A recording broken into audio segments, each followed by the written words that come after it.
And we are live from Midtown Manhattan. At least I am. And Mariana is in Brooklyn. And Phil is in Singapore. So this is Scott Harney from Esoteric Guides. And I'm proud to sponsor this great talk tonight, Mary Magdalene, daughter of Zion. So without further ado, Mariana and Phil, great to see you both. And look forward to the show. There we go. Great to see you. Go to get a couple of hot dogs and things there. And, there. Okay. Hi, Mariana. Hi, Phil. It's great to do this with you again. We did this few weeks ago. Yes, you did. For our students in Brazil, and they just loved how we worked together. They want us to do more stuff, and that's really, really cool. So I want to welcome everybody. I see a lot of familiar names here, and I think we have. So we want to thank all of you for coming on tonight. So Mariana, you want to kick things off for us tonight? I think it's your show. I think you should kick it off, and I'll just kind of chime in. All right, we'll do this like tag team, like we did before. Absolutely. Right? There we go. Oh, much better. Wow. Okay. So we're going to get into some really, really cool stuff tonight. I know a lot of you out there, the few of you there, are people that study with me privately. And we did a number of the Mary Magdalene webinars last year. And I'm going to start the webinars again. And I've got a feeling that Mariana is going to be a regular on a lot, if not most, if not all of these webinars. So, because I can't really think right offhand of any of the webinars I do that Mariana doesn't have a place.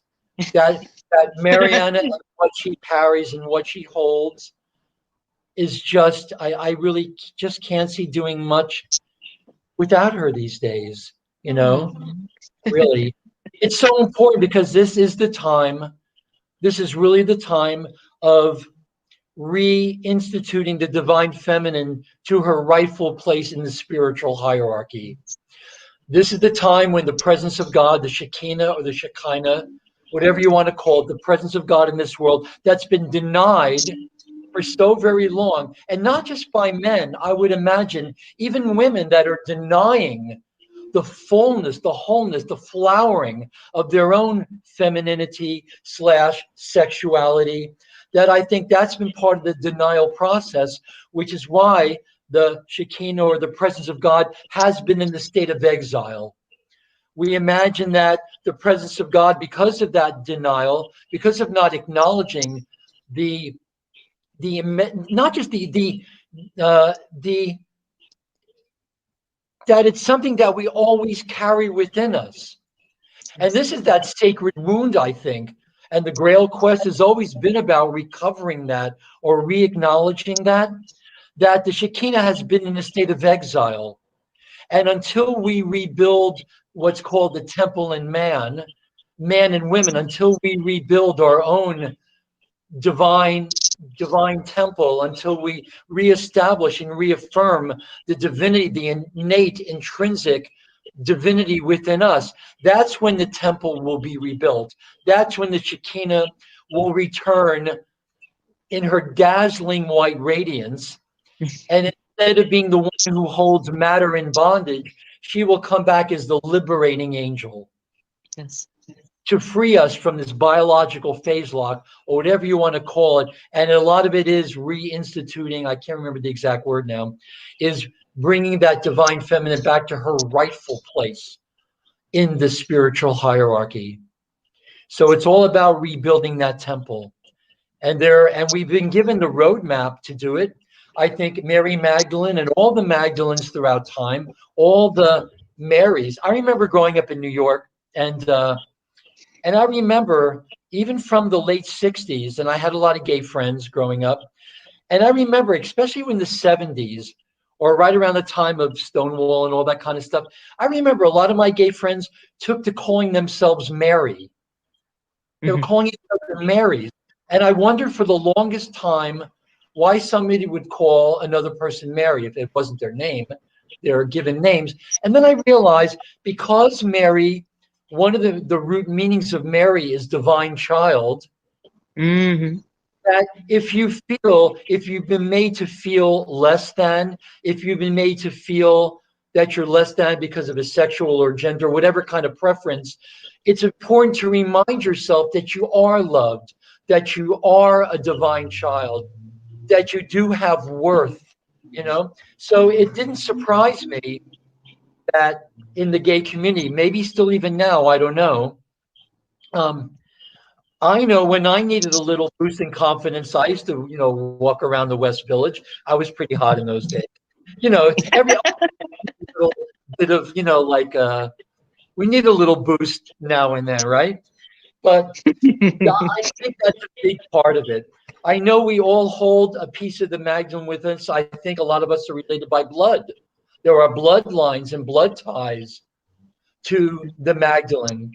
For those that know me and that knows how highly I think of Mariana, there are very few people that, I don't know, for a long time, maybe just didn't allow to touch me on a visceral level. Because when you open yourself up, there's always a little bit of risk of just losing yourself, even the ecstasy, and that ecstasy, that ecstatic state, that's just, it's a love that knows no earthly bounds, it can't even be expressed. Even to define it kind of like insinuates some kind of definition or separation. In my paradigm, we call Mary Magdalene the daughter of Zion. Let's just get right to it. Let's get right to it. It's really early for me. I usually go to sleep around this time. Mary Magdalene, and again, I call her a daughter of Zion because in my paradigm of visitor extraterrestrial contact, meta ultra terrestrials, we have been given teachings that there was a race or races of these Zetas, these little gray, the Zeta. I think they came from mainly the Rigel, the Zeta Regilians, or the Zeta Reticulans from the Reticuli system.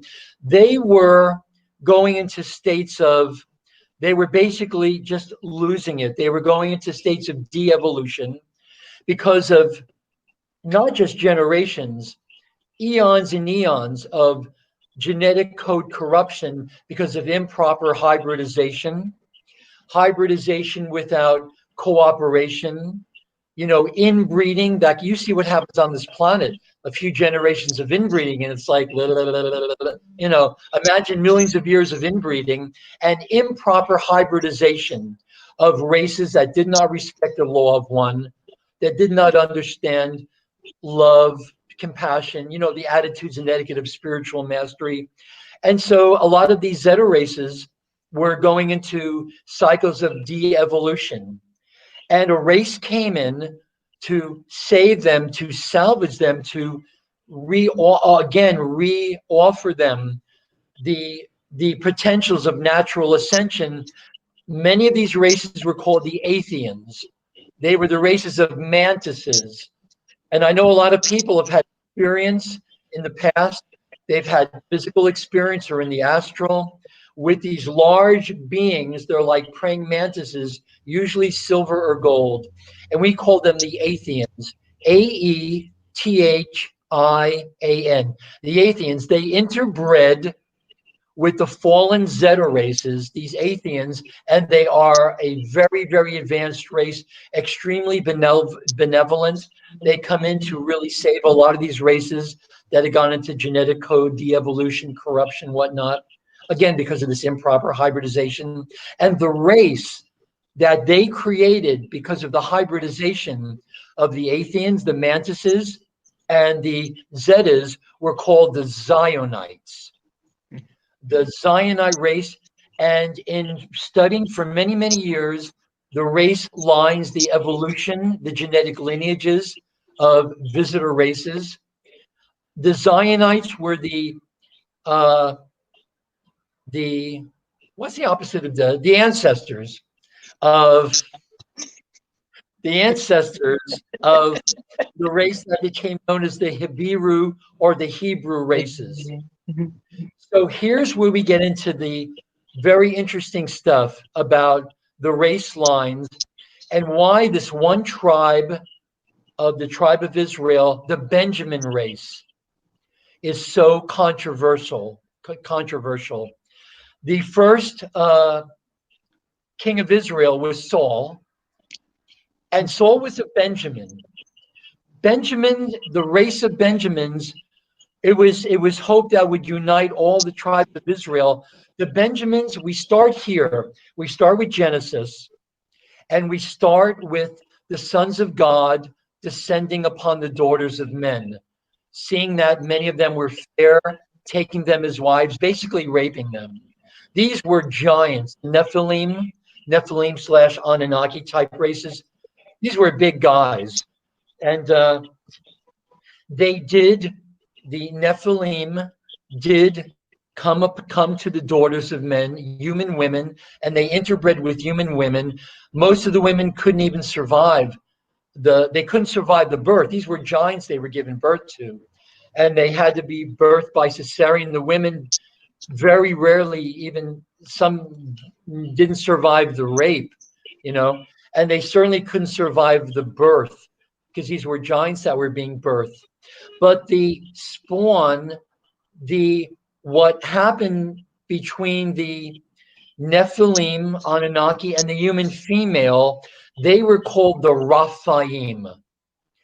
And the Raphaim, there's many definitions for the Raphaim. Some say even that it's the daughters of rape, the Raphaim. And the Raphaim were the ancestors, the precursors, the progenitors of the Benjamin race.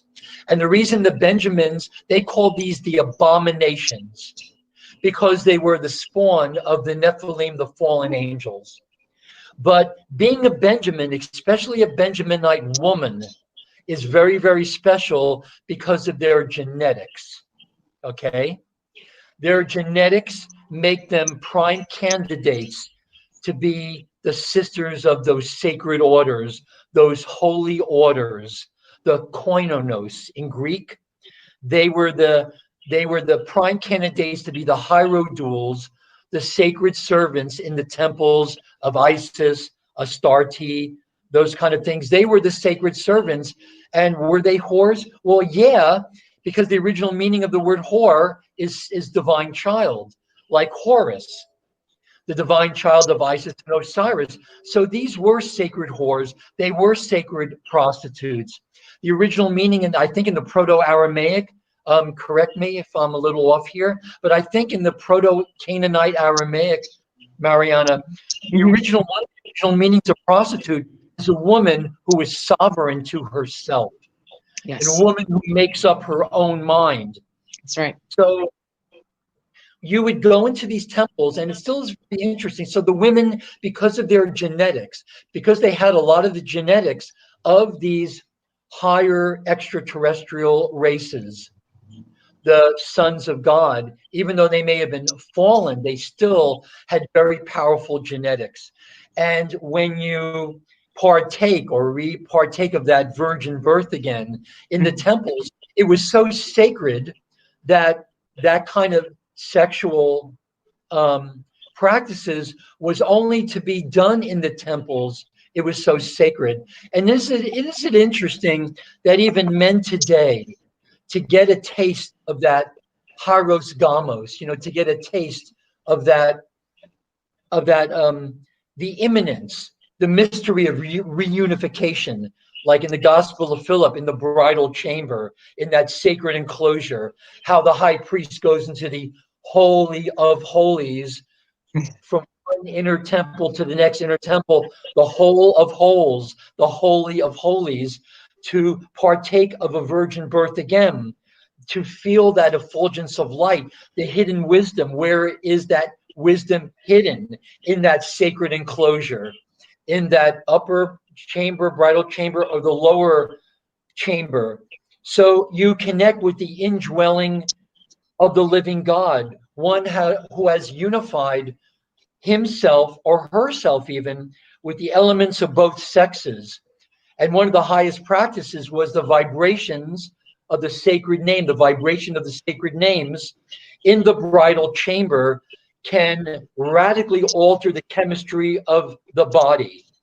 And these beloved whores, these Vestal virgins, the beloved ones, the women in the Temple of Thoth, the ones who held the mysteries in the House of Books, you commune with the Christos through the agency of the Grail. You commune with the Christos through these women who were trained probably as little girls.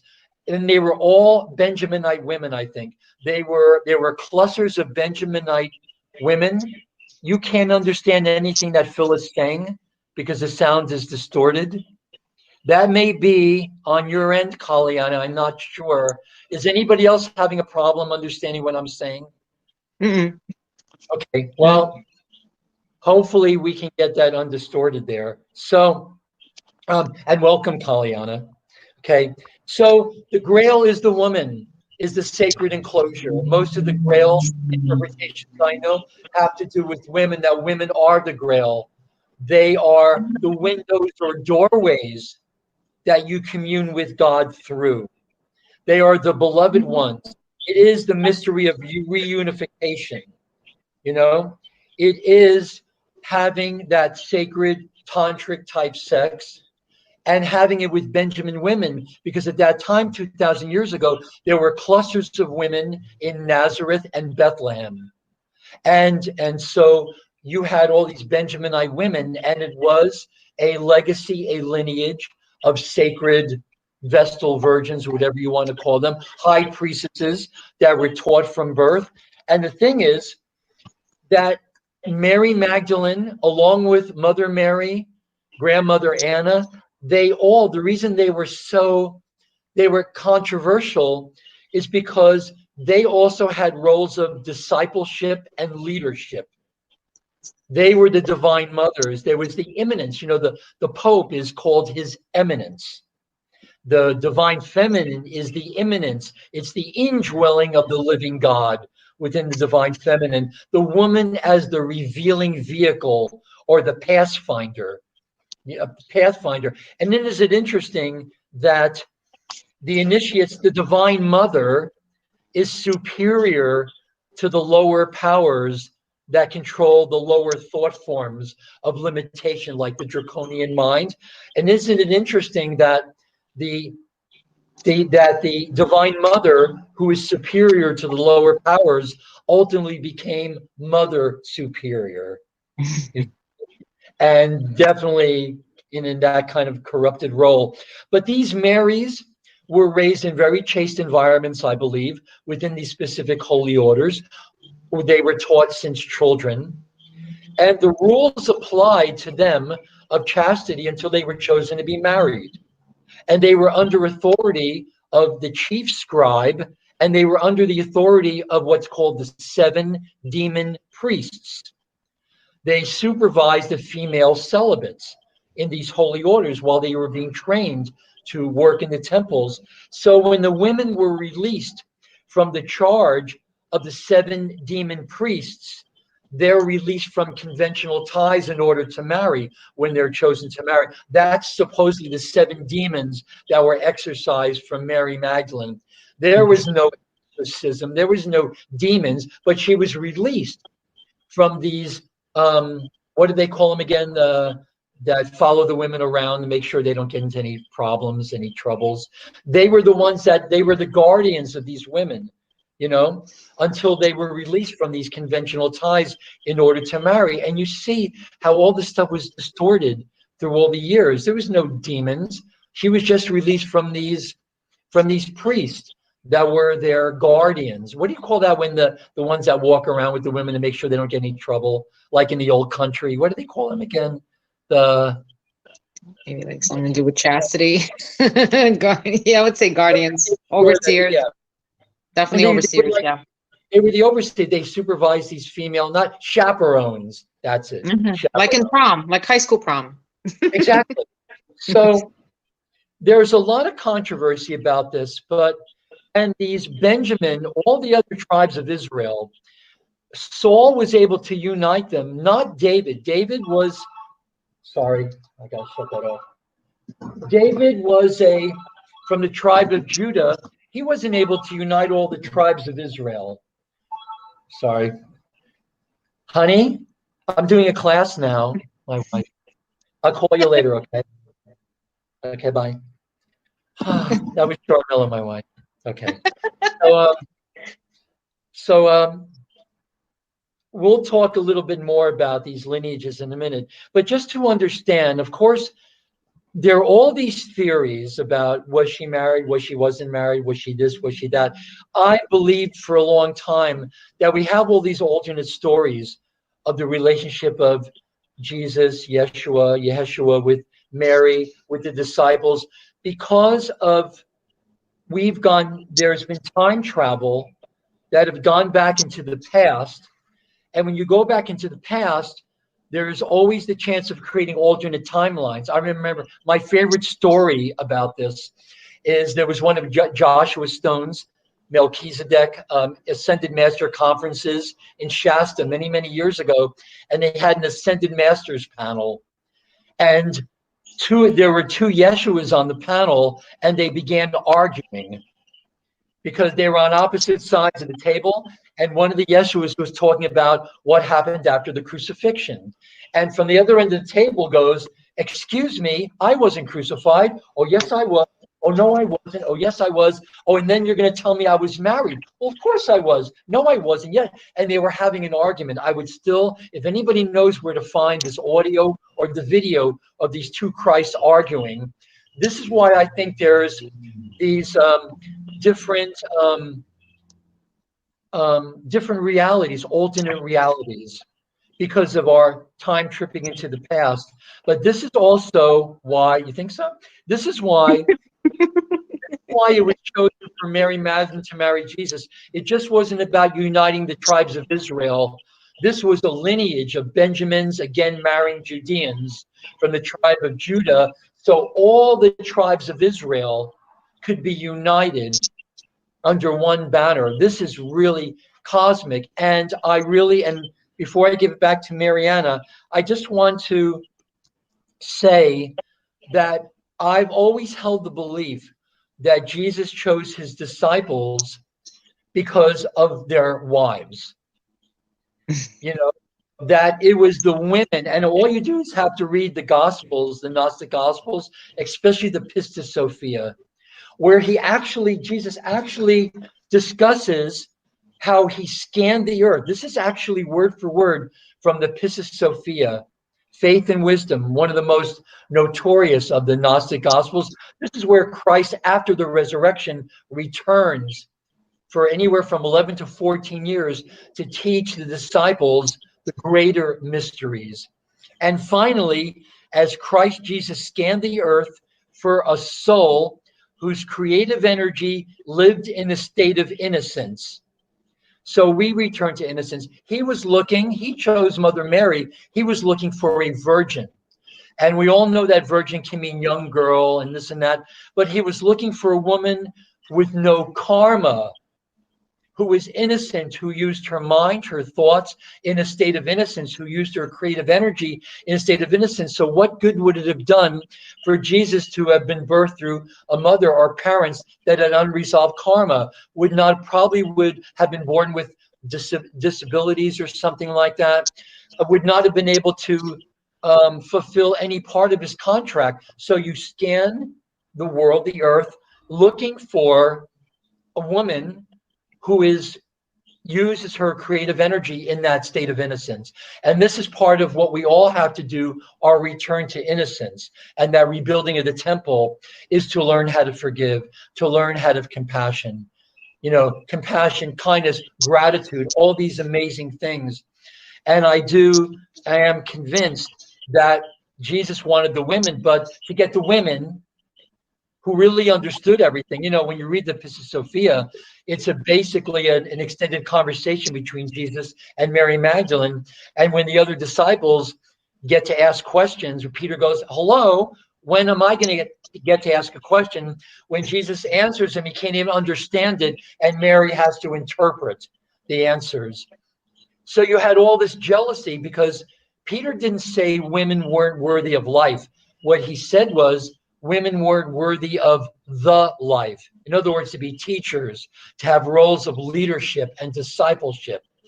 And I've always maintained that Jesus chose them for their wives. He couldn't just take the wives in those days. He chose the women, the men, so that their wives can come along. And Mary, and Mother Mary, and the Magdalene, they all had their circles of Marys that they did a lot of this higher work.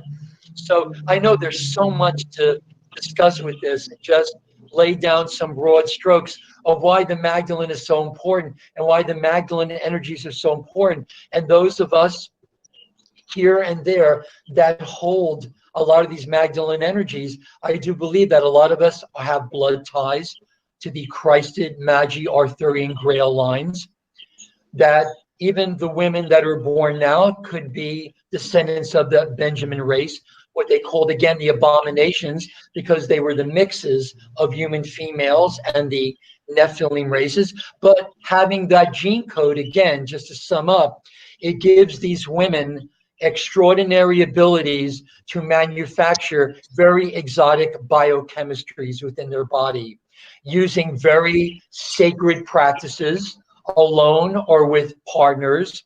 When you join energy fields and circulations of energy in certain postures and mudras and positions and all that stuff, you can generate very, very exotic biochemistries, hyper superluminal elements that go right in line with the ascension process and the true de-densification of the body, opening up internal stargates, opening up memory. So I think this resurgence, this acknowledgement of just how important the divine feminine energy is, especially the Magdalene energies, as teachers, as healers, as way showers, as pathfinders, as revealing vehicles. You come into those moments of transcendent ecstasy and poignancy, and it really is a very special relationship. Being able to touch the Christos through men and women who anchor a lot of that Christos principle in this world. More about that a little bit later. So I want to bring on Mariana, who really, like Kaliana, there are a number of people in this world that I just feel so grateful to have. The streams of time and space have brought us together at this time so we can really do this work. So hi, Mariana. Hi, Phil. I call you my partner in crime to everyone, because Phil and I have actually done a lot of work together recently within the Magdalene sphere. And I'm so honored and proud to be able to do that, because it's such an amazing thing. We bring about the female end and the male end, the divine feminine and divine masculine. And I think that's how, within that centeredness and that unification, we birth through actually a whole new form of energy when we teach these classes. What do you think, Phil? Do you agree with that? Absolutely, positively, yeah. And I think also to add to what Phil was saying, in the sacred practices, or just being in the embrace or being in touch or in contact or in commune, that's the message I was given from the Magdalene line was for tonight, was the commune of the unification process in itself with the Christos through the morphogenetic field. I think we mentioned that before in numerous classes, is the morphogenetic field and the process of morphogenesis that the entire planet is going through right now at this time. Complete and total reconnection of our sacred mind together with our sacred heart. But it is even on a greater key and a greater note on that, is that in the larger scale of things, Gaia itself is going through a morphogenetic process, and we are all reactivating our DNA strands to be in alignment with the ascension process at this time, to be in alignment with the Kundalini that is being activated and open consistently in order for us to go through this process of remembering. And I got the guidance while Phil was speaking. The guidance was, remember me, the indwelling of my soul.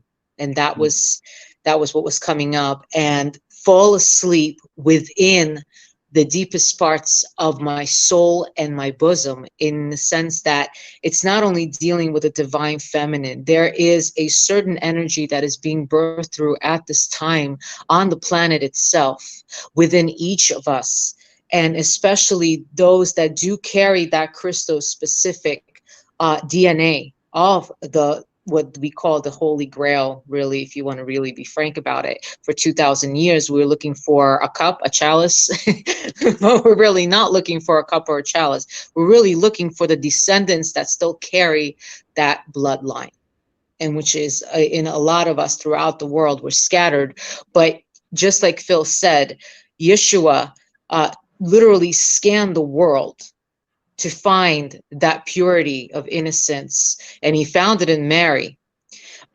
Children, you know, within the soul's contract, scan the world for their parents. But when we're talking about innocence, we're not only even talking about the karmic end, we're talking about the creative force, the bloodline, those Vestal virgins that would be able to use that sexual energy, that creative energy, that beautiful flow, that divine pure essence of commune, that flow of even what we want to just bring in, even the Mahatma energy that was birthed through on the planet in 1987 during the process of harmonic conversions, when millions of people came together to pray for the healing of the planet, and birthed through a form of energy called the Mahatma, which flows within the divine spectrum of the crystals itself, of the morphogenetic process. And we become, as we continuously open the strands and the lines of the ascension and the Kundalini process, the indwellings, of course, of the living God within. But within us, we all carry that Magdalene fire, that Magdalene flame, that Yeshua flame. And within us, and I feel so passionate when saying that, because coming together within that, in that unification, brings about the process of remembering, where we go back to our truest, most authentic selves. And we stop playing the scriptura, as they say it in Spanish or in Latin, of this fake illusionary veiled world and this reality that we came in with this amnesia to play. We actually step into the process, which for a lot of us is very fearful and unnerving. And that's, I think, the whole journey, is that going through that fear and going and overcoming that fear. And even with the 7 demons, besides the chaperones, Phil, I think also the 7 demons for Mary Magdalene represented that she went through 7 stages of her own fears. And she conquered each and every single one of them, whether that would be addiction or fears or karma, anything that she had ever feared, she conquered through that and persevered. And once you go through the perseverance of conquering your own fear, what is on the other side? There's no more fear, so there's only bliss and joy.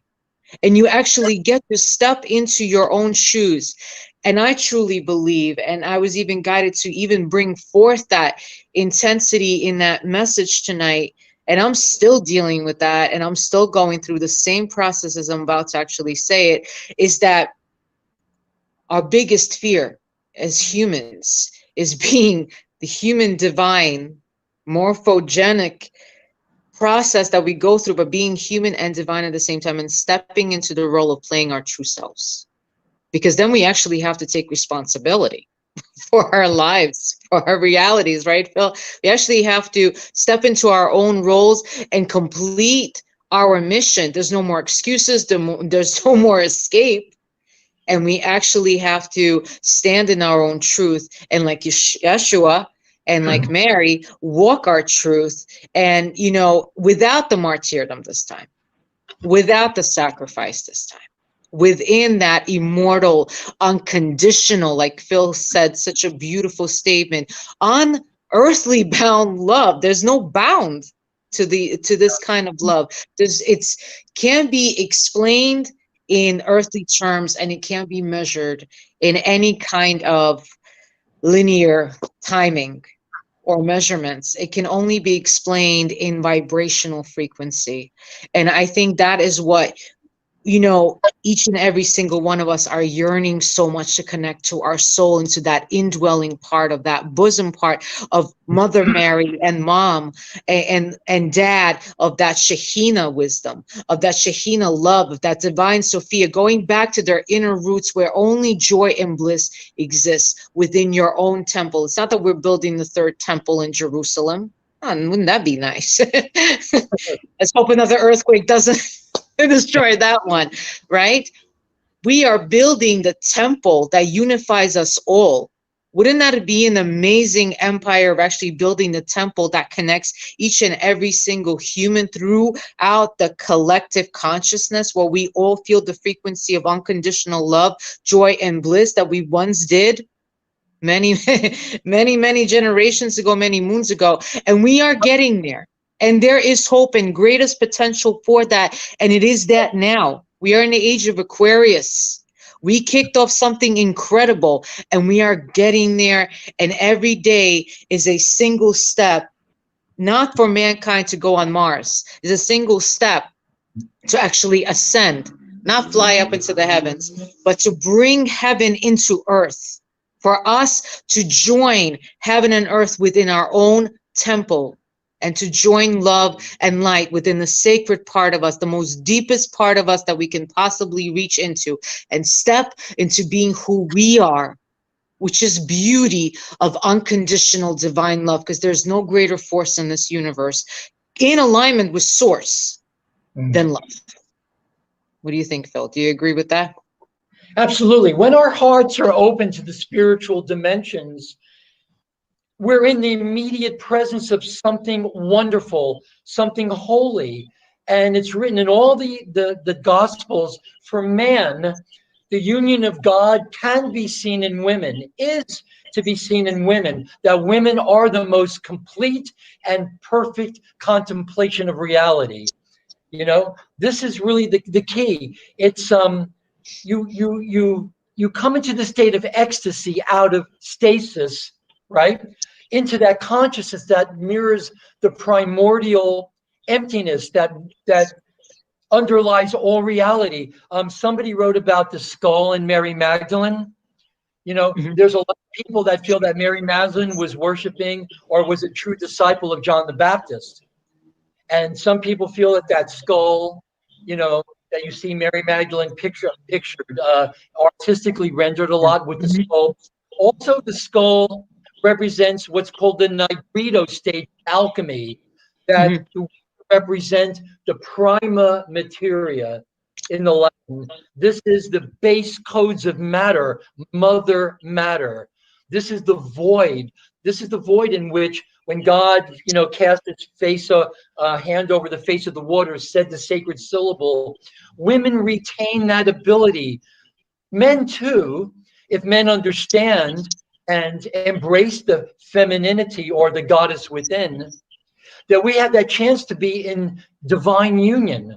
We have that chance to really come into that state, that again, that underlies all of reality, that we can tap into the void. We've been given the power to project our thoughts into the void and to create patterns, frameworks, blueprints upon which that thought will manifest in reality. That's very important. The skull also represents that.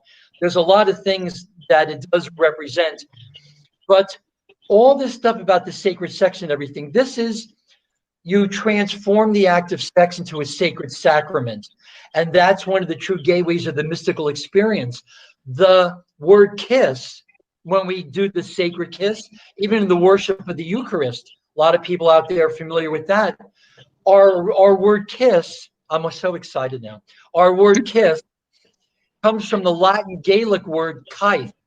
And the word kaith means to appear without disguise, to be transparent, to return to that state of innocence in which we use our thoughts. We think in divine pictures. The Pistis Sophia, like Eve got the bad rap. She got the bad rap because she offered the knowledge, the key to the knowledge of good and evil, which is really the knowledge of reality structure, what we call cheilontic science and Partakai mechanics, the actual structures of reality, so we understand where we come from, where we're going, what our place is, what our mission is as divine angelic, Taranturanousium angelic, immortal humans, to reclaim the Christos within us. Oh, wow, that was such a big sense, I forgot where I was going with it. Okay, Eve, so she lost her name. And there's all these stories about also being raped by the prime ruler, God, you know, and his angels while in paradise, giving birth to a cursed race, the race of Cain.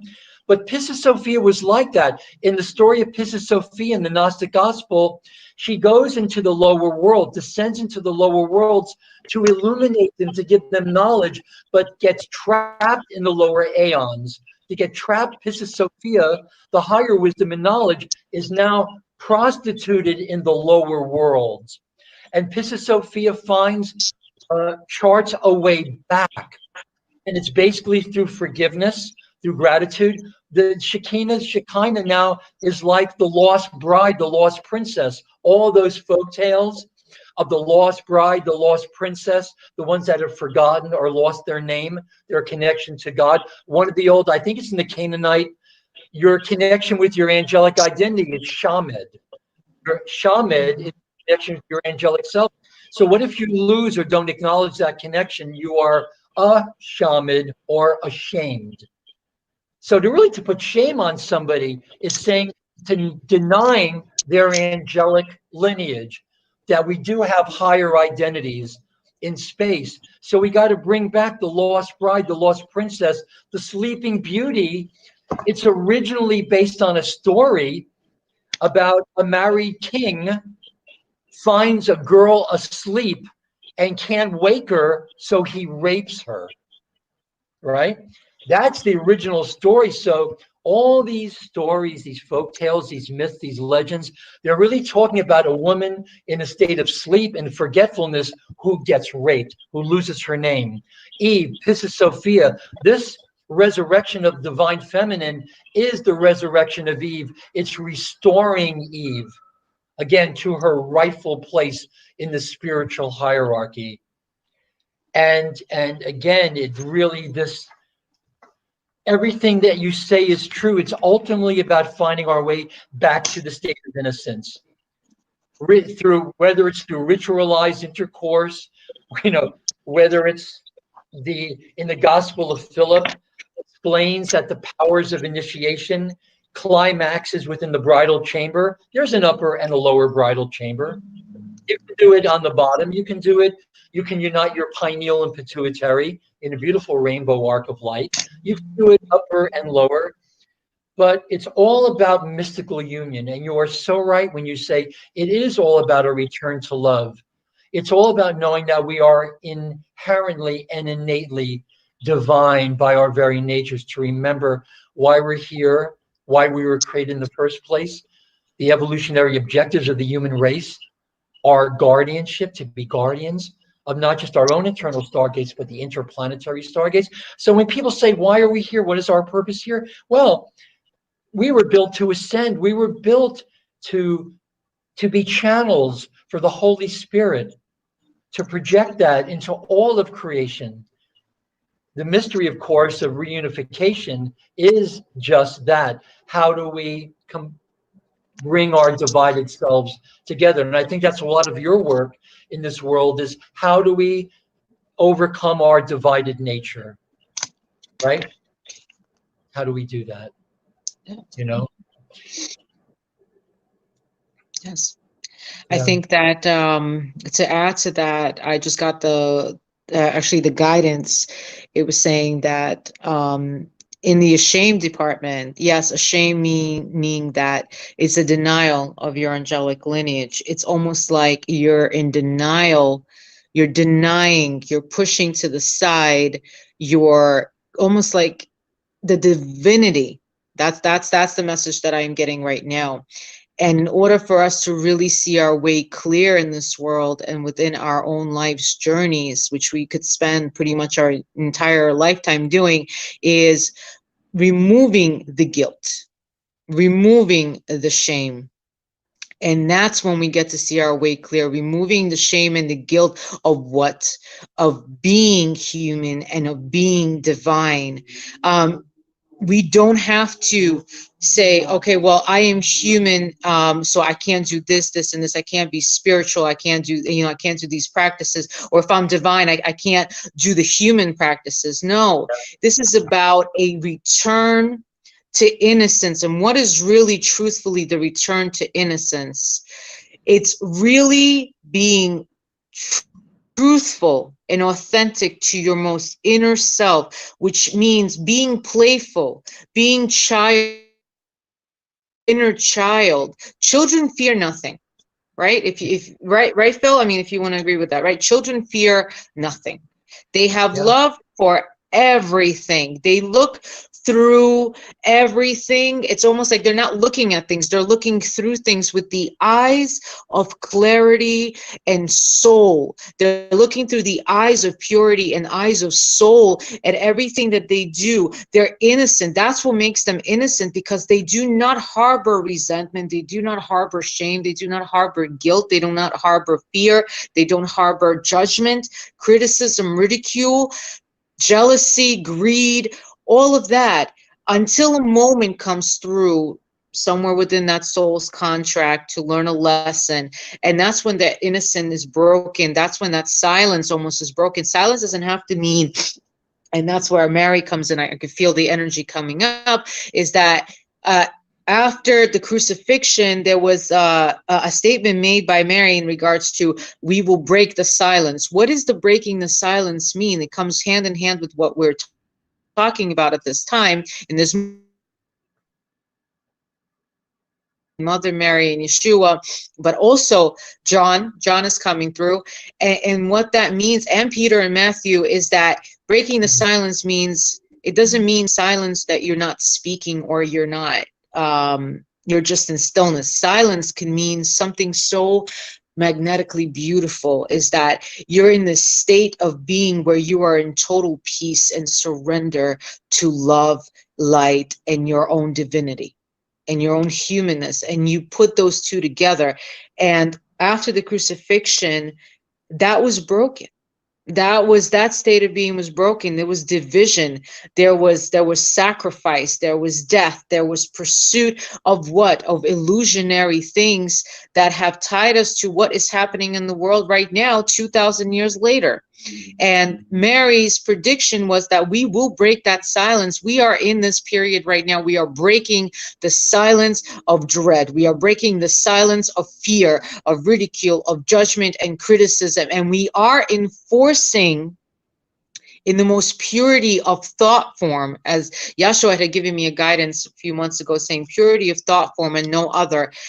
We are enforcing the holy sacrament, the holy sentiment of sentimentality. Again, that sentimentality comes through of holy silence, of being in total state of surrender and love.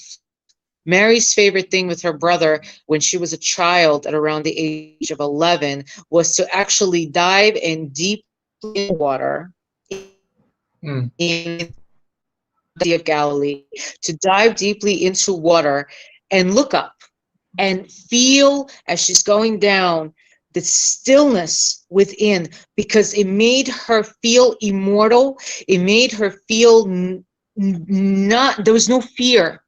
There was nothing but complete and total surrender to the divine will, and also to the divine yearning of her soul to connect to source. And connect to ultimate purity of love. And that was the holy sacrament. That was the holy sentiment. That's what happens in sacred sexual practices when we completely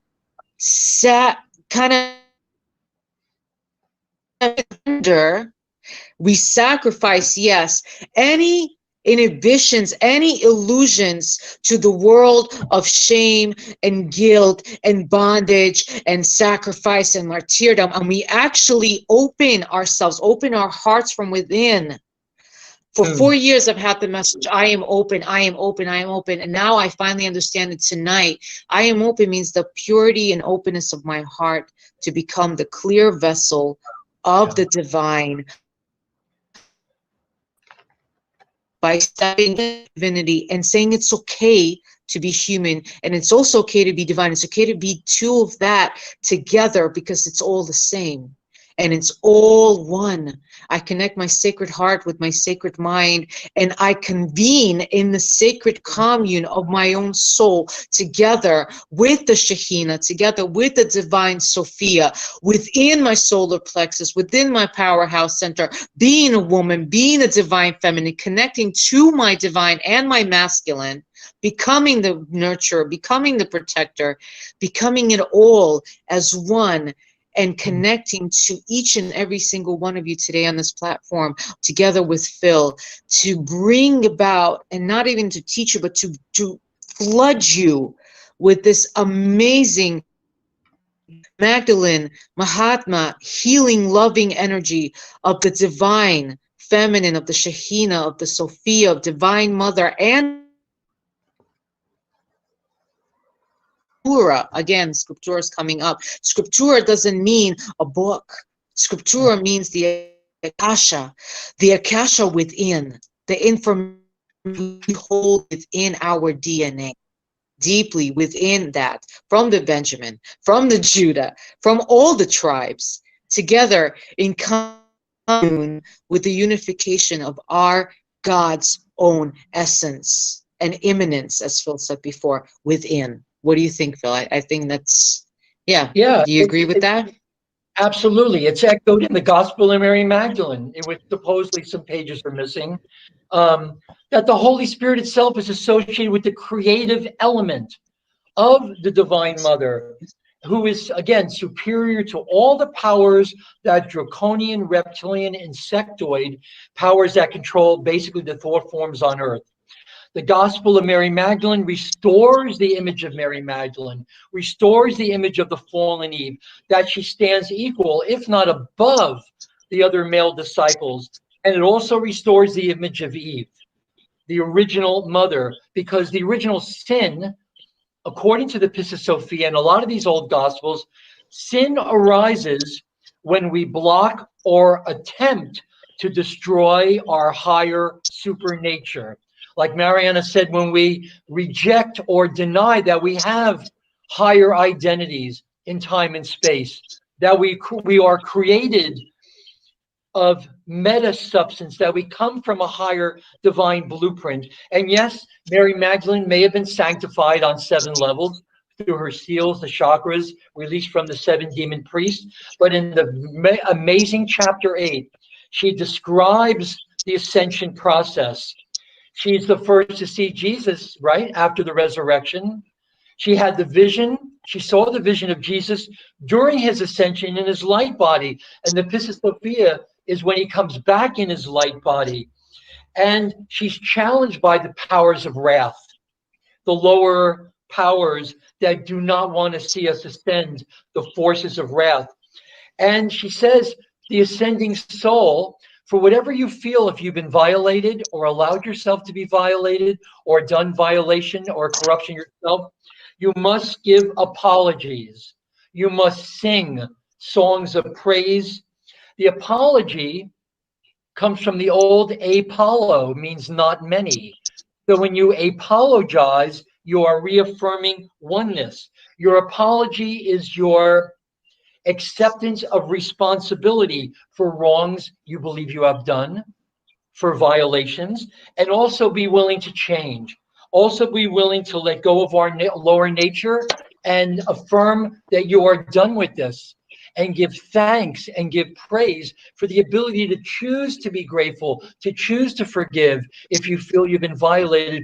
One of, I believe, the deepest teachings, and the Pistis Sophia goes back to it again and again, is forgiveness, right? Zama Zama Oza, Rachaman Oza, mercy. Didn't even in The Walking Dead, when Rick is about to kill, what's his name, the savior guy, he says, my mercy precedes my wrath. And he decides not to kill him. You know, the guy with the baseball bat. right?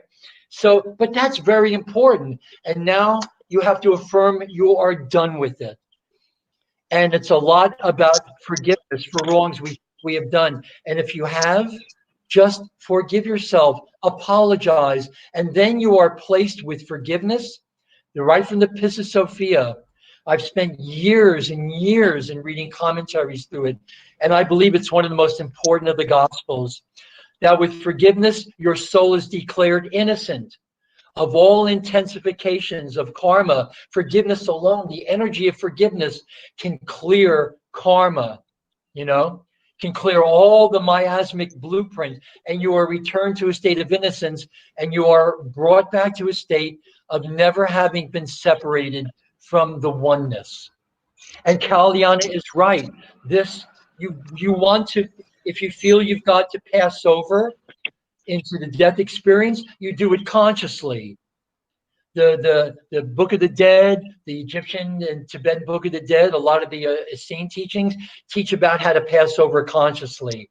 To bring, like you talked about babies before, I believe that most, if not all, babies are born fully conscious. And the reason they start looking so frustrated is because they're conscious enough to know that the parental karma is kicking in, and they're beginning to forget all the learnings we've done from all of our past lives, even future lives, parallel lives. We come into this life as born fully conscious. We haven't developed the vocal cords yet. We try to telepath it. You ever stand next to a baby and your head is like is going to explode? Then the baby is actually conscious. Imagine someone going into dementia, but is conscious of the fact that they're beginning to forget. They're beginning to forget everything they've learned in all these lives. It's so frustrating.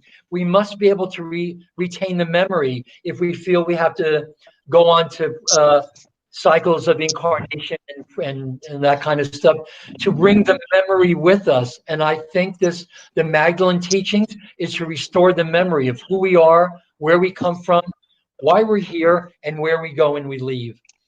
And if it's through sacred sex, if it's through just the meditations, it's very through the royal sex magic. It's interesting. If you look, the wedding of Cana, the wedding always takes place prior to the sacrifice of the sacred king, the ritual death. It's all, you can find these mirrored in all the apex of all the higher teachings. What's necessary, the union, if it's sexual, of the god and goddess, the alchemical wedding, the chemical wedding, but there's no doubt about it that Mary Magdalene in her womb, in Mother Mary's womb, they had the spirit in the wombs. They had the womb, the star fire. They had the ability, given their genetics, to generate extremely powerful hyper transluminal elements that can actually facilitate the process of ascension. And I think that's great. And in marriage, here comes the bride. Even in music, it's a perfect fifth. It's bum, bum, here comes the bride. You know what the opposite of that is? It's a police siren, where here comes the bride, unite, induces fear, like you said before. Anything to drive us away from that ongoing moment of creation. Yes. And to return to innocence and think in divine pictures. Yes.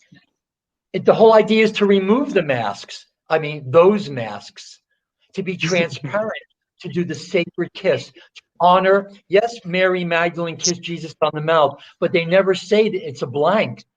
They took out the word, but even the word, if they kissed on the mouth, it means that they shared the same spirit. They shared the same Holy Spirit's breath, which dwells in each one of us, Yeah.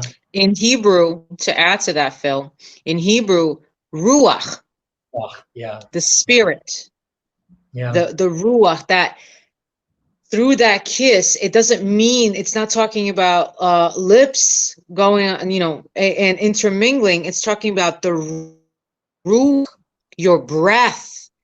Literally connecting from one physical form, right? From meta substance to another physical form, sharing that togetherness, but also breathing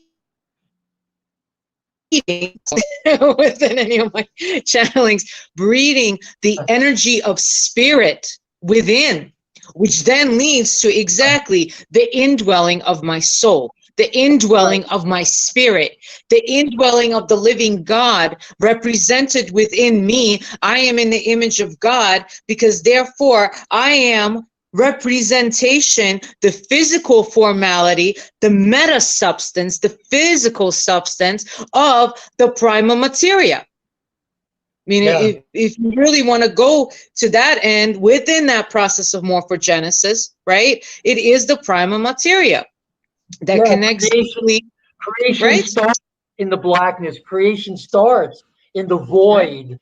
In the void, right?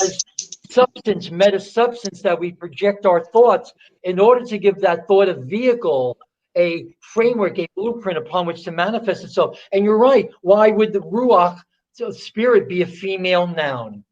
Always in a female, because the Holy Spirit is through the breath. We worship the holy breath, which is placed higher than all other things created. For lo, the eternal and sovereign space, where rule the unnumbered stars, is the air we breathe in and the air we breathe out. And in the moment betwixt the breathing in and the breathing out is hidden all the mysteries of the infinite kingdom. That's the Essene gospel of peace. The third communion with the angel of air, who spreads the air, sweet-smelling perfume. The fragrance, look in a Kabir, the fragrance of the bride fills the room. Even the central meaning of the tetragrammaton is woman. It's Eve. She's the mystic rose. She's the elixir of life. She's the holy of holies. The Yoni Tantra, Patanjali. Women are jewels. Women are divinity. Women are life. Even Al-Rahman, the all-merciful womb, what takes place in the Kaaba, again, is all about that. It's the new Eve, where we're witnessing the birth of the new Eve.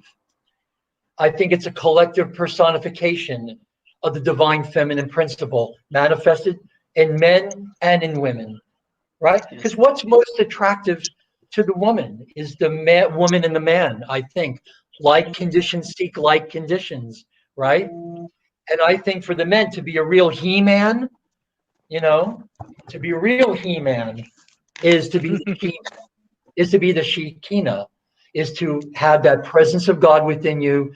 And then she returns from a state of exile. When we rebuild that temple, when we begin to think in divine pictures, when we learn the true magic and elixir of forgiveness and gratitude, which you only have to go to the original law of attraction teachings.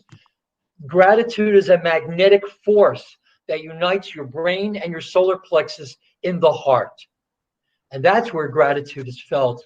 That's why it's so important, that the ability to choose to express thanks for all the gifts of the Holy Spirit. And then the fallen Sophia is redeemed from a state of prostitution in the lower worlds and ascends again to her rightful place in the spiritual hierarchy. That's the quest for the Grail. The divine Sophia, now she's pictured lost in the world, searching for her true self. And we're all that. We're all that when it's the what do you call it? We're never alone, And the Sleeping Beauty, even in the later myths, the Sleeping Beauty is finally woken up by the prince, by the kiss, by the sacred kiss, by the breath of the Holy Spirit. So I think we're definitely on the right track. She is the synthesis of all the sacred names. Kabir, that's it. Bring the vision of the beloved into your heart. Just like Urban Cowboy was looking for love in all the wrong places, looking without, instead of turning the eyes back, look within. But you commune with the Christ, the Christos within that spark through the agency of the Grail, whether it's the woman, anything that's a doorway or a pathway to an understanding of the fullness of God, the presence of God, go back to being the virgin, to be reborn as the eternal virgin, the soul that's receptive, right? To the pure influx of God's grace, and to be a channel through which grace is spread out to the world. The greatest sin was not sharing it, right? It was not sharing the love. Yeah. Yeah. And Mary had given me a message a few weeks back. It said the beauty stems from within out, just coming from here, and it stems outward through that sacred breath. And that is, you're right, Phil, the greatest sin, the greatest, I'm getting the message, overlook. It's not even a sin. It's an overlook of humankind and humanity on the global galactic consciousness scale that has been proliferated and procured and protruded for the past 2000 and more so years. And even before that, we calculate more of like 3,500 years stemming back into the Egyptian days and Ethiopia, is that the greatest overlook is not allowing ourselves to see love through the eyes of love, through the eyes of our own essence of Shekhinah within us, through the eyes of our own soul, not being able to forgive, not being able to be grateful, not maintain the vessels of gratitude and forgiveness within the love spectrum is our greatest overlook as human in humanity. And we are continuing to forge forward the campaign, to galvanize that campaign to restrict, which means not to discipline or restrict anything, but to restrict our own binding to that formality of that illusion, and to break those chains of restriction of the confines. I remember I had a download from ISIS in 2017, in September of 2017, actually on the way to West Virginia. I was in Kearney, New Jersey on a bus, and I had a download of about an hour and a half or so. And within that download, one of the biggest things that stood out, it was 3 pages long, was the confines within are a lot harsher than the confines without. Meaning that my own confines within restricted me and my own soul's perception and my own vision of how I perceive the world and my reality and my timelines and my time frames to be of illusionary essence, to be behind that veiled experience. Life is really an experience. If you really think about it, right? Life is a continuum.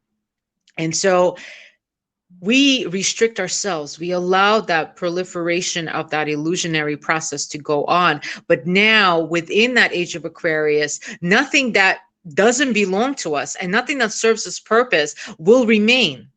It's called the shedding, the skin of the snake that is being shed. We are shedding those things now. We are shedding anything that is no longer needed within our soul's existence, because we are here to complete that purpose. We are here to reunite the Christos Sophia. We are here to reunite the wisdom of Sophia and return Sophia to its rightful place, its rightful ownership upon earth, upon Gaia, and help Gaia heal.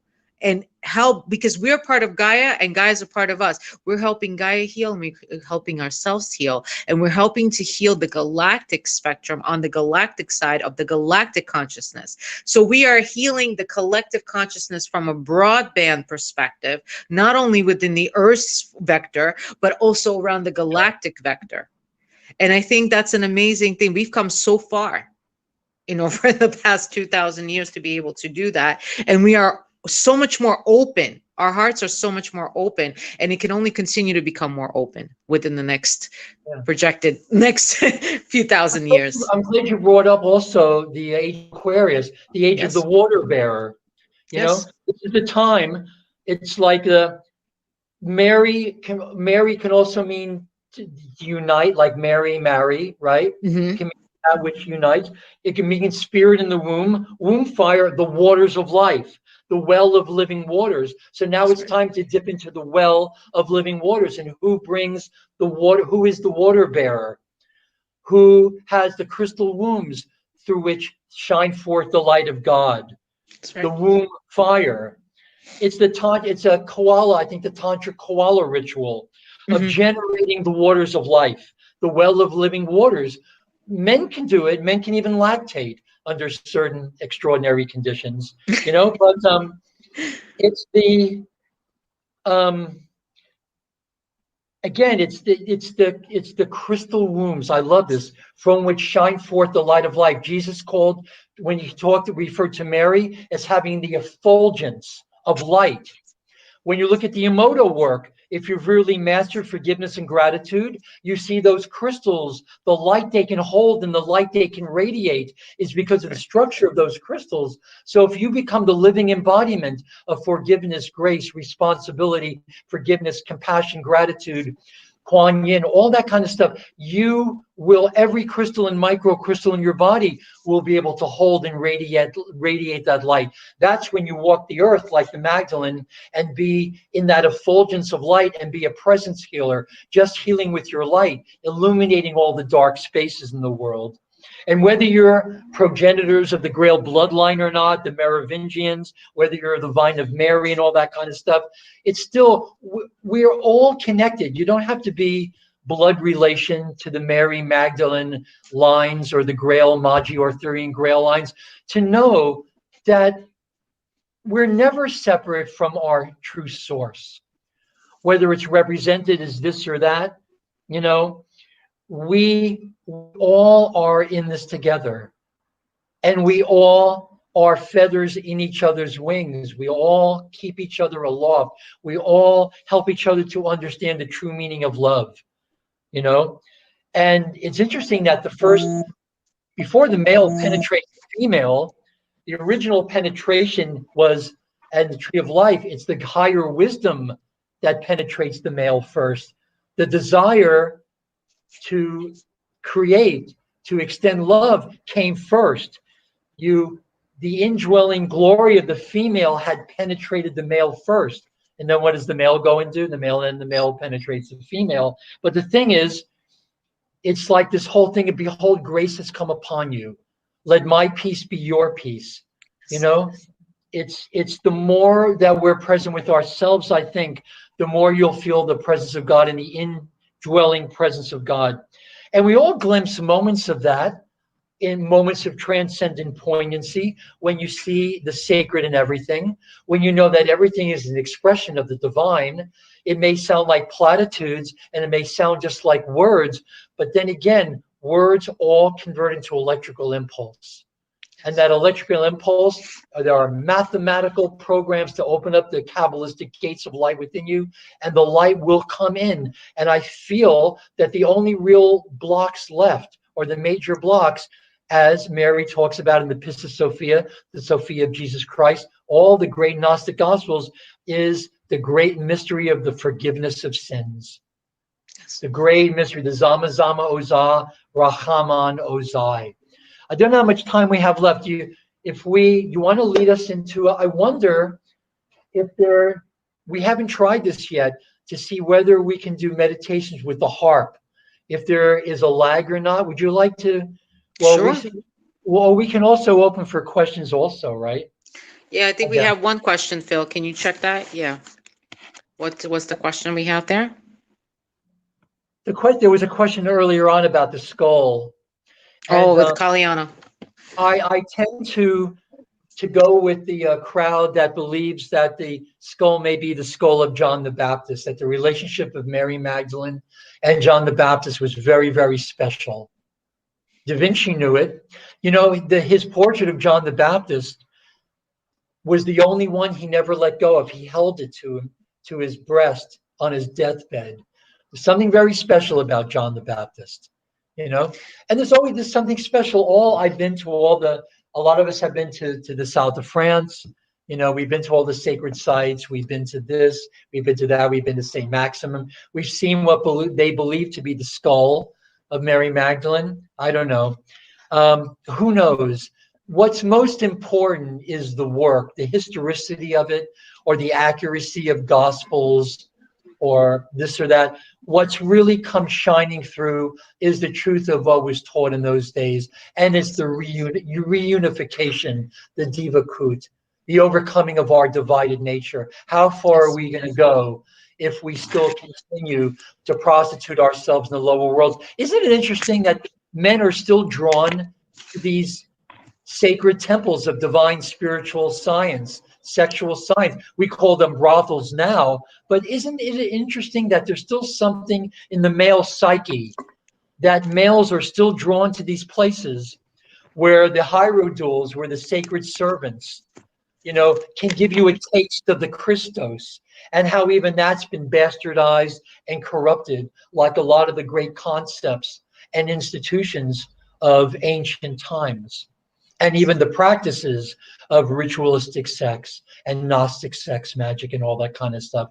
And you don't necessarily need a partner to do it. Originally, I think it was done with oneself, when one becomes their own savior, their own messiah, their own messenger.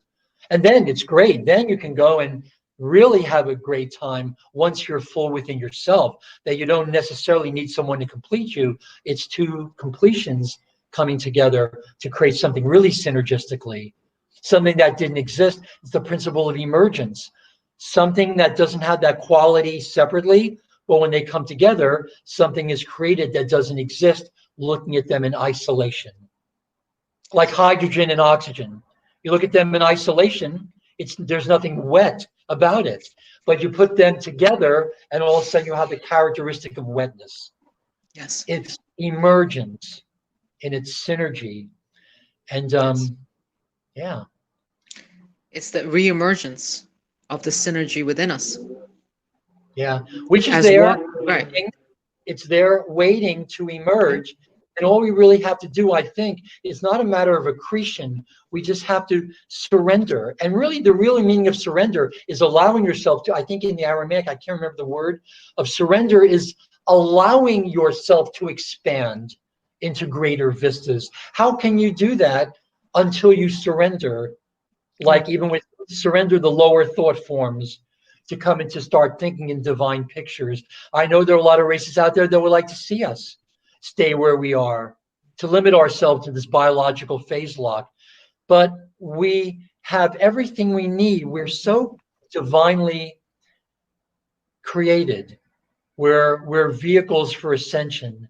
And I believe that we were created, and they knew this at that time, to be divine guardians, pathfinders, revealing vehicles, to understand more of the wholeness. And it is, like you said before, it is a journey. There are certain places where you stop and take stock of yourself, and it's okay to take step back once in a while. Sometimes if you've been to the supermarket, the door is open towards you, and you have to take a little step back to open up. But all the things that were taught in the Black Madonnas and the alchemy of all this stuff, it's all ultimately about being willing to do this, and to put the work in, and to be a vehicle for God's grace to channel into this world. And we have lots of you, Kalyana, we all have our gifts, and there's nobody that is not devoid of gifts. Even if it's just to walk on the earth and let your light illuminate all those dark spaces. Some of us, we're in the trenches and we work, and we teach and we give ourselves. That feeling when your heart is just expanding and it's too big to be contained in one body, and you just want to share everything. You just want to share, and you want to give everything, and you want to give thanks for the ability to even have this knowledge and the passion to be able to even invoke this passion. Most people can't. It seems that they're having a hard time even just working up the passion to be able to motivate themselves to want to involve themselves in the higher work. And there are biochemical reasons for that, receptor sites in the brain that have been blocked by toxins, the not understanding of the power of gratitude. I think a lot of it does come back to that. And I think a lot of your teachings and work and what comes through you, this is why I was just so amazed to be reunited with you again through the crowdcast and through all that stuff, because it really does what's coming through the voice echoes from long ago, and it also echoes from the future. Yes. It's really bringing the past and the future together. Right there, yeah, which really to feel that it's okay to open up to the spiritual dimensions is such a magical thing. And anything that does that or that assists in that, your work, Kalyana's work, any of the great channels for the Magdalene energy is just a blessing, such blessings that can't be overemphasized Of course. and underutilized, right? Yeah, it has to come. It has to, we have to break the silence. We have to allow ourselves to speak our truth without having the shame, without having the guilt, without having the fear or ridicule. Who's listening, who's judging, whose perception is this way, whose perception is that way, whether that is, heard by our loved ones, whether that is understood, whether that is not understood, whether we are looked at differently. It no longer matters. Because the truth is how we look at ourselves within the mirror of our own soul, what we mirror back to ourselves, that's what really truly matters. For most of us, we can say we've lived our lives dictated by what others wanted and dictated by what others wanted and believed for us. But we are growing into our own and becoming our own beings, where we are stepping into our authenticity in truthfulness and in the purity of our hearts, and becoming that version of that within that rebirth of the sacred breath, that we're experiencing the sacred ruach of God within us as the living embodiment of us. That's the touching of souls and the sharing of the Spirit's breath. Yes. So whether Jesus or not kissed her on the mouth, they still shared the same breath, shared the same purpose. That's right. Erica writes, and the forgiveness of sins, yes, you don't have to, the code to do it is to choose to forgive. Yes. Forgiveness and gratitude, I believe, are the most powerful forces for healing, and they will clear all karmic miasmic imprints from this life and all others. There's nothing more powerful. Erica and whoever else has a question about that, that's the code, is the choosing to forgive, to apologize. I believe there is nothing more powerful. And this is why this is Sophia keeps going back to that. The mystery of the forgiveness of sins, the mystery, and to love with every part of your being, to make your body the mudra, to sing in praise, to dance, to do whatever, to use your mind, your body, your spirit, all the gifts that we have been given, Find what makes you happy. Find what makes your spirit soar. Find what makes you want to share it with the world, regardless of what's happening on the outside. Make that peace with yourself. It doesn't matter whether the forgiveness has been accepted. You made your choice to forgive, and you made your peace with God, I believe. Whether they choose to accept it, that's their business. But you have made peace with it.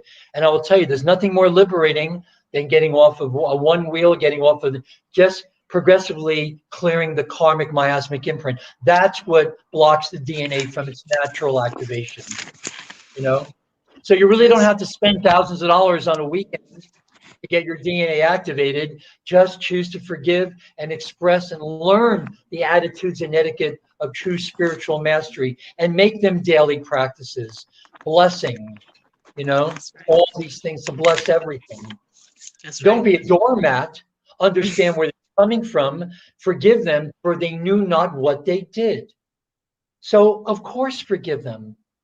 The real sin is, of course, knowing what you're doing and still acting in violation. And in the Pissa Sophia, Mary says, your salvation will not be found in this world. Your sins are so great that your salvation will only be found in the world to come. And I think, as you alluded to, we're here to bring that world here. All of us that manage to be birthed into this world, we leave an imprint of our DNA at the core of the earth, at this flame sphere of Amenti. And I think that was one of the great things that Jesus, Magdalene, a lot of people that Magdalene was an avatar in waiting.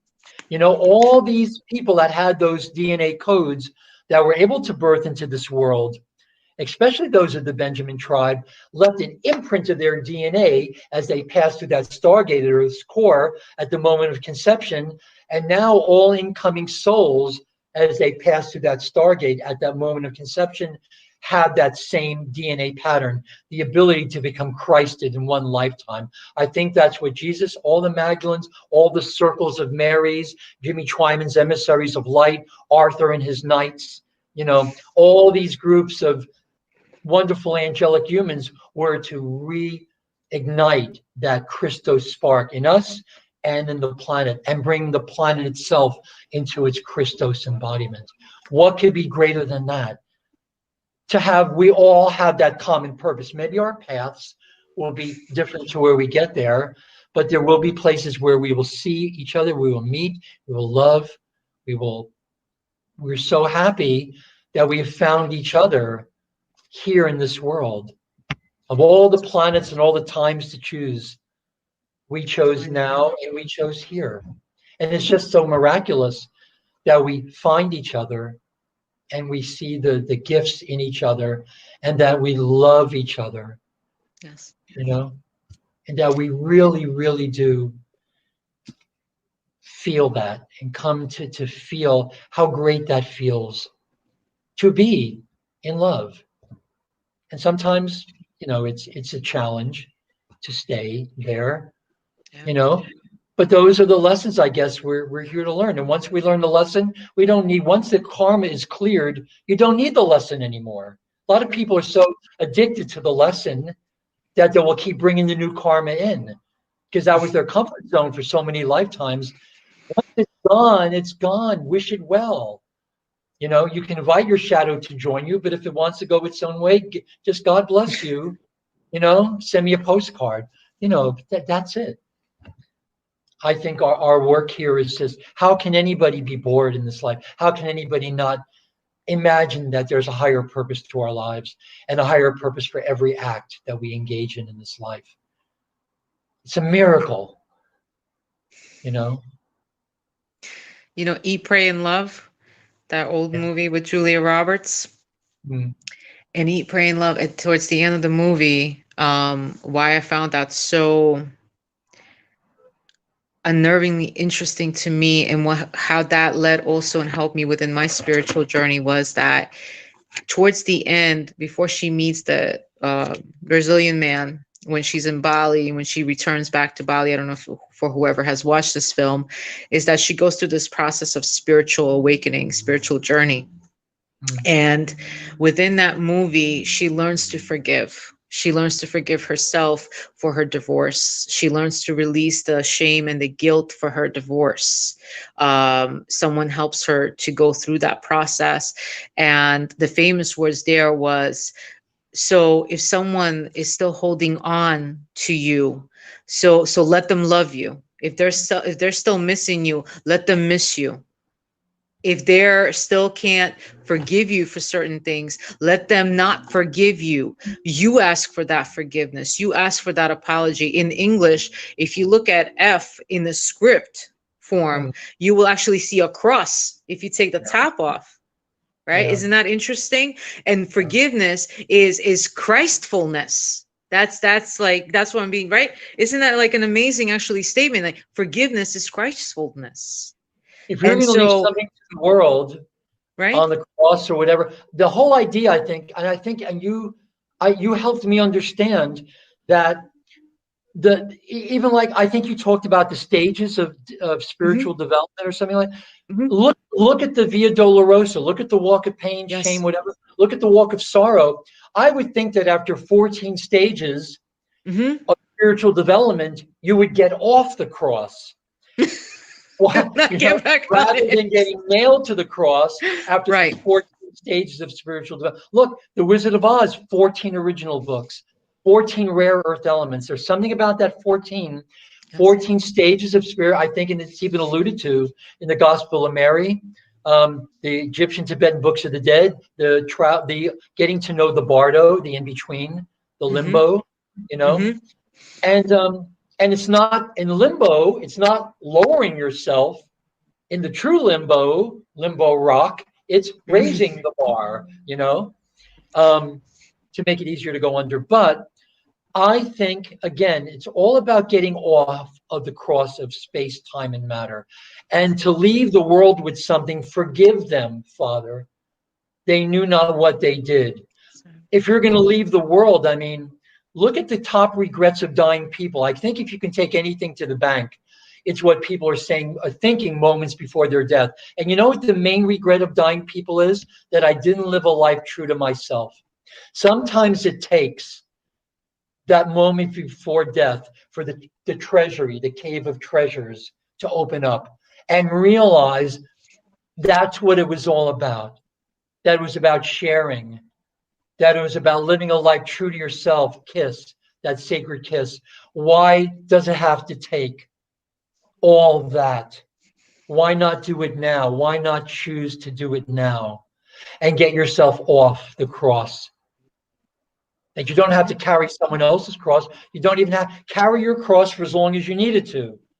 Right. And don't necessarily give it to someone else unless they want it, unless they ask for it to take the load off of you. There's nothing wrong with asking for help. I think we all do. Hasn't it been said that everything is a cry for help? Whether it's positive or negative, we all want to express that.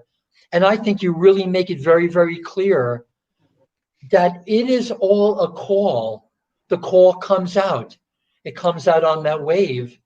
And I think we all are able to hear it, whether we act on it.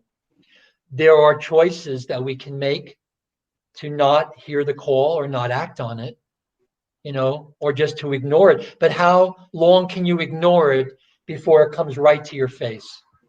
Why not nip it in the bud? Why not get it at the point where it begins to structure itself and manifest in our lives? Why not catch ourselves and we are in violation, or someone that we allowed ourselves to be violated? I'm sorry. I apologize.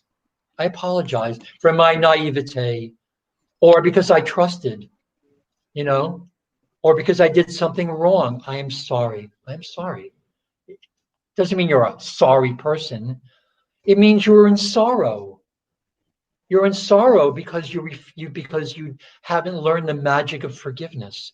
Forgiving. What do you have to do to be a channel for grace into the world? Right? And at the end of that movie, just to add to that, Phil, the statement is, so I feel hurt because of something you did, or I love you and I still miss you. So then love me. So then love me, send me light and love and drop it. So then miss me, send me light and love and drop it. Yeah. So then hurt, process that hurt and learn to forgive me and accept that forgiveness so you can be purified, you can be cleansed within the sacred breath, and drop it. And that's really where we come from, that state of our journey.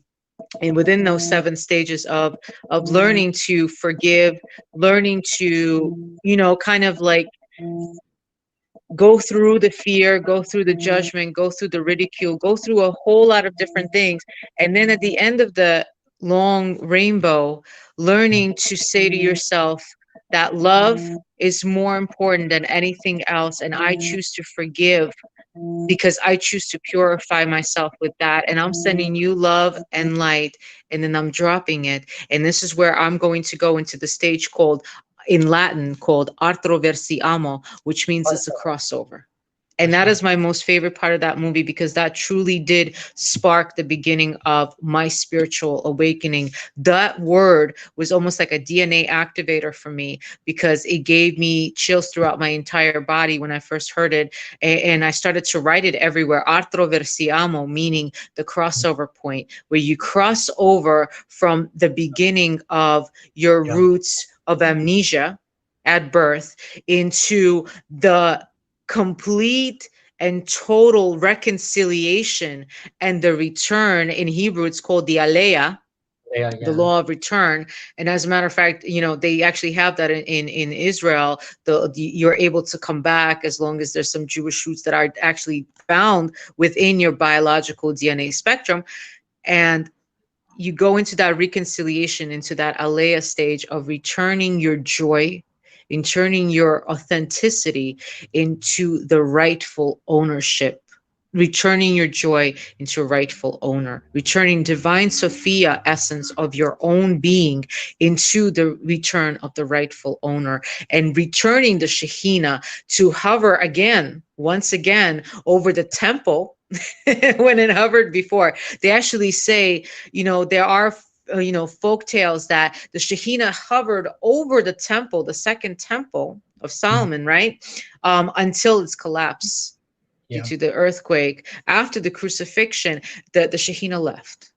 And so over our temples, our sacred temples, our bodies, which we learn to purify and hold sacred and hold dear as that sacred sentiment of what Mary was talking about earlier, and sacred sanctimony, we learn to bring the Shehiyah. We call on to the Shehiyah from all directions, from across the galactic spectrum and across Gaia spectrum and across the entire collective consciousness spectrum and across all the directions. We call upon the Shekhinah to return back to hover over us and to fill us and fill our souls with the fulfillment essence, that we shall not have to go through the lessons anymore. Right, Phil, I agree with you. We treat lessons as addictions sometimes because it is kind of like the lesser of two evils for most of us. We learn to dwell and live within that sphere of fear and within that sphere of proximity of basic primordial living, rather than actually inviting our soul true essence from within to actually take over and drive for us,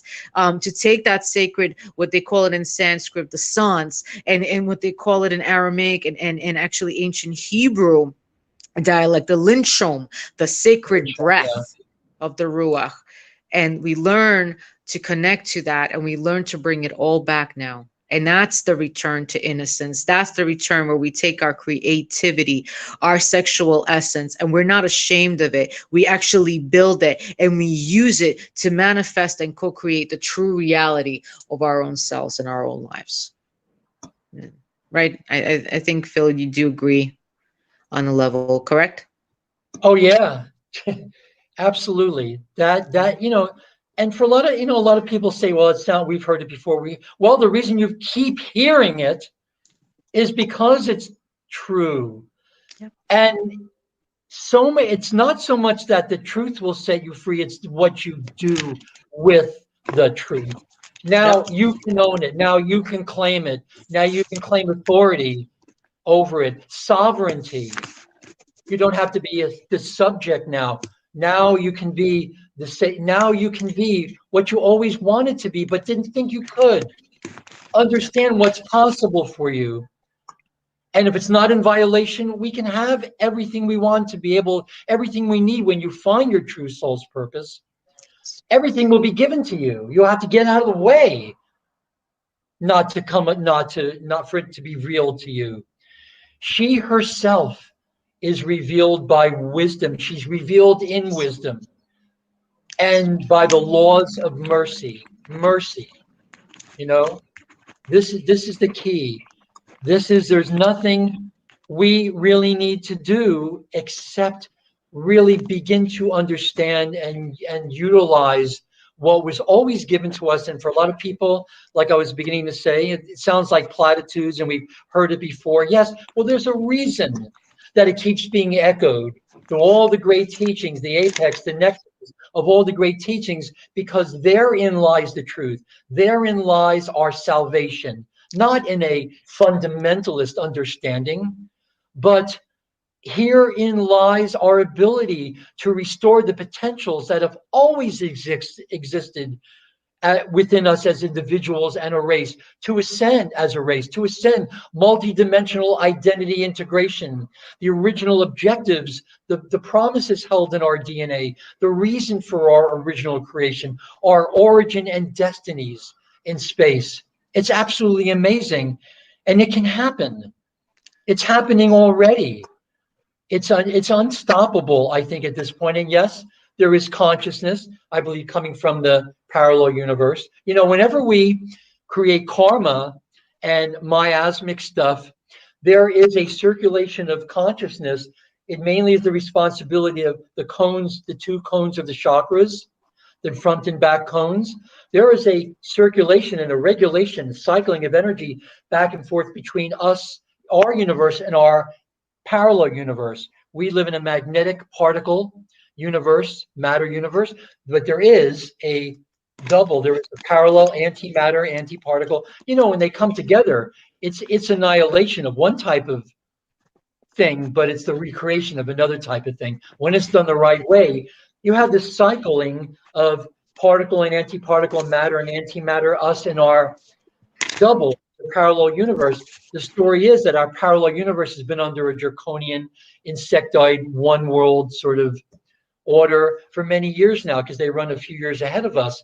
And because of our karma, self-created karma or inherited karma that we haven't resolved or healed, and the miasmic content, too much of the antiparticle, antimatter universe is manifesting in our universe. You already see that with some of the structures and infrastructure of one world order, but that does not have to be the case.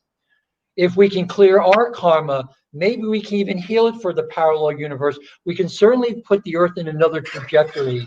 We can restore the Christos blueprint to this planet. It exists.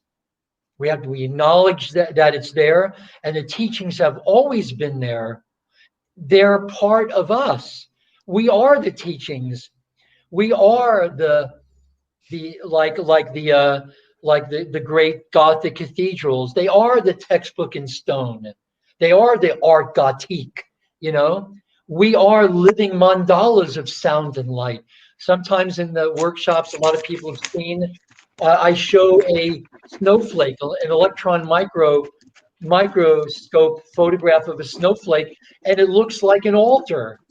It looks like a pedestal. It looks like stonework to really demonstrate to people that our thoughts have structure, that our thoughts have architecture. And when we rebuild that temple within, as you said, with divine thoughts, when we can learn to think in divine pictures, then we will see those divine pictures manifest in that hologram in and around us. And then we will see heaven fully manifested on earth. Yes, like Yeshua said, purity of thought form and no other. That's right. That is our, as you said, it is our return to innocence. It is our partaking of the virgin, being reborn as virgins.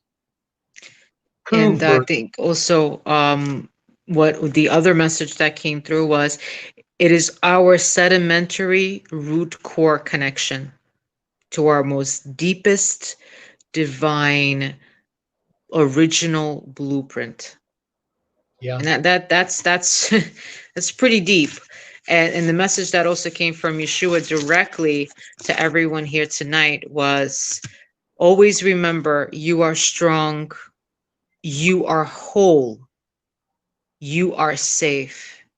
So no matter how weak you feel at times, no matter how incomplete and broken you may feel at times, no matter how unsafe and disconnected from source you may feel at times, still within all of those times, the truth and the real sedimentary core root connection between you and source remains whole, complete, pure, and divine at all times. And say to yourselves, the guides leave us with a very strong mantra: I am strong, I am whole, I am safe.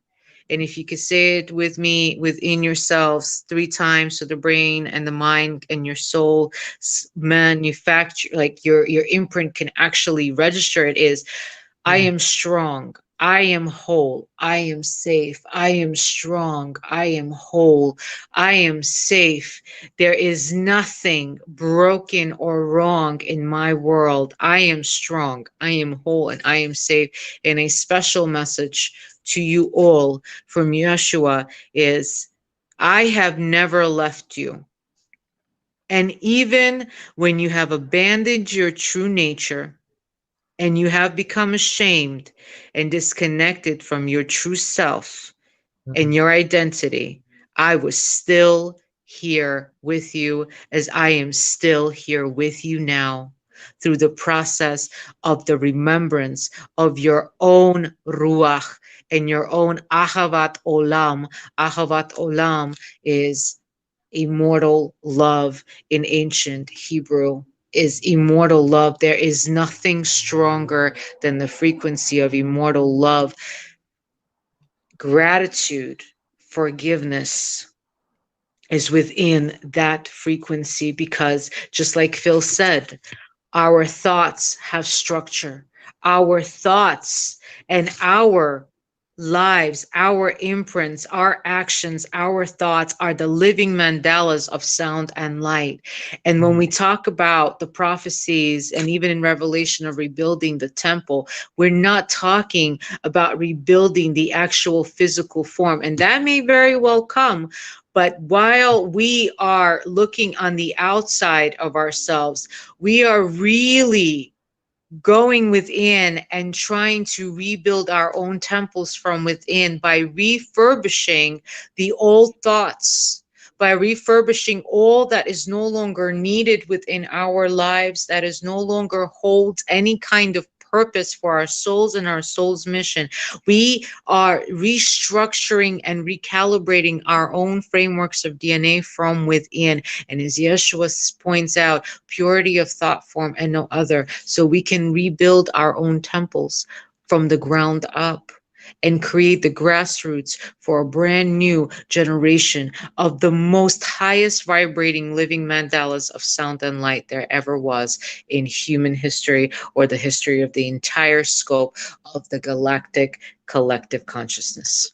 Yeah, And I just what think you that's about it for me. just what you just brought through, just the sound link and the word link, the vibration of those words, those beautiful magical words that hold within them, though it is love revealed through these words, and they will unite us and they will unfold creation according to that divine blueprint.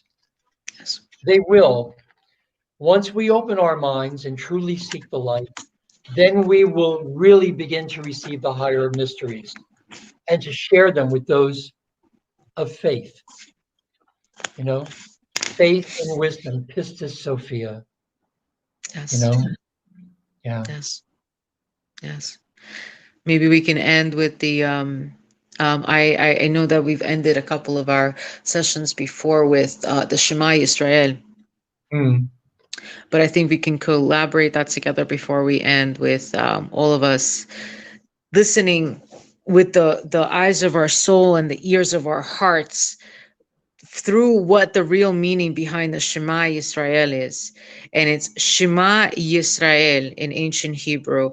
Adonai Eloheinu, Adonai Echad. Oh, listen, Israel. Oh, hear me, Israel. God is one. And what its real truest highest vibrational meaning, and actually also stems from like the core root of the sedimentary core root of the light language that it also holds, is that is Ra and El, almost like Israel in the Middle East, Ra is like Egypt, and El is like the Latin American portion. So it's almost like the world in its multiple frameworks and directions, from the north to the south, from the east to the west. And oh, listen, Israel.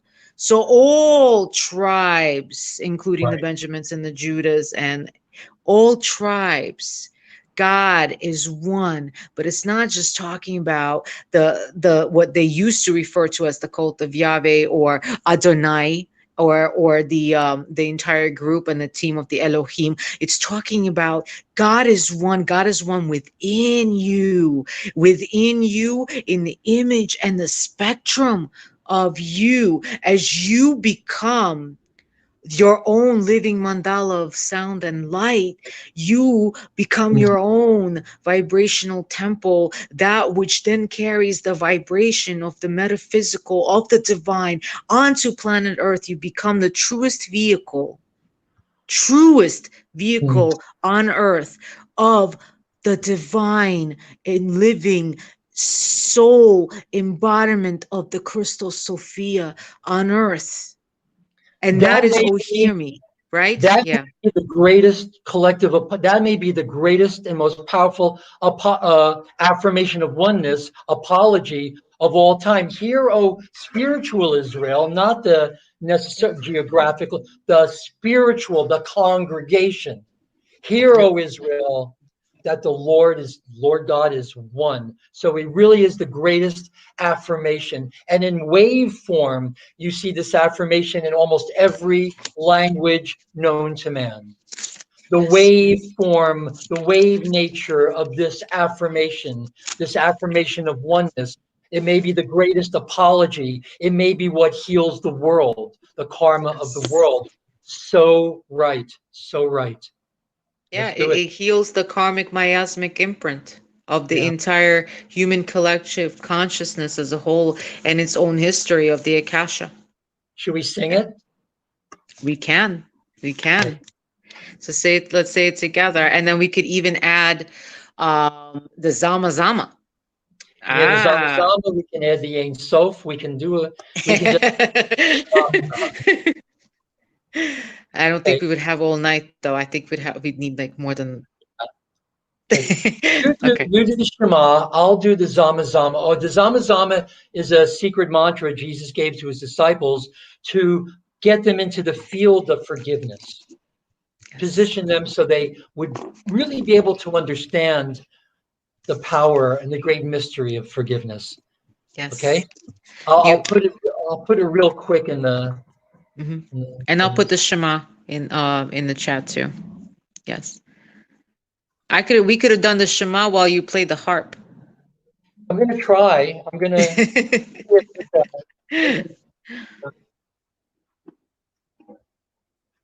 And for those interested, it's Shema Yisrael Adonai Eloheinu Adonai Echad. Oh, hear me, Israel. God is one and only one.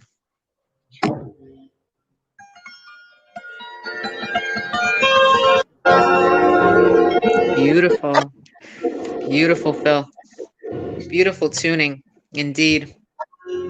It's tuned to F sharp. That's the heart tuning. Isn't it amazing? It's beautiful for the heart. Yes. Yes. All right, Mariana, let's hit it. Let's bring it home. Rock it. Let's rock it. So Shema Yisrael Adonai Eloheinu Adonai Echad. Let's do it one more time. Oh Shema Yisrael Adonai Eloheinu Adonai Echad. And then this addition to it is Baruch Shem Kivod Malchuto Leolam Vayed. Baruch Shem Kivod Malchuto Leolam Vayed, which means the name of you and only you is the most high and only one in the scope of only one, which again then goes right back to Ahavat Olam, which is the immortality of love, as Phil wonderfully said, immortal humans reclaiming their crystals on earth. Yes. Yes.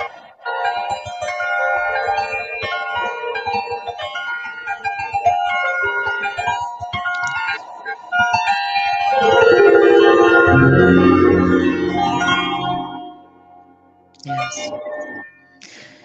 You want to take it away with the Zama Zama? Zama, Zama Ozah, Rahaman Ozai. Zama, Zama Ozah, Rahaman Ozai. Shema Yisrael Adonai Eloheinu. I was telling everybody that God was a black woman. Where I got that, I still have no idea, but it got me thrown out of my first Hebrew school. Well, but later on, the rabbi pulls me aside and says, "Who told you that? You know, like, how did you know? What else do you know?" So, Mariana, thank you so much. God bless you and keep you. Everybody, I don't think we've lost anybody except Kalyana, because I think she had a call. Thank you so much for hanging on and hanging in there, everybody. Wow. And Mariana, what can I say? It's good that I'm sitting because my knees, good thing I'm already sitting. What can It I was an say? honor. It was an honor singing with you, and it was an honor being a part of the show. But most importantly, it was an honor sharing this beautiful, wonderful night with you all, with my partner in crime, and with 22 of us here on the platform from all over the world. Can't be more thankful than I am today to be able to speak my voice, break my silence for the first time in 2,000 years, and to be able to speak my truth. So, what a blessing to be a part of this tonight. Really. Blessed be. And namaste to all of you. Thank you. So it is. And so it is. You could check both of us out on Esoteric NYC. And yeah, we are open for readings and we love you all. You can always connect with us. And we look forward to seeing you all again very, very soon and having a beautiful energy exchange with you all. Thank you so much for spending this amazing night with us. Thank you.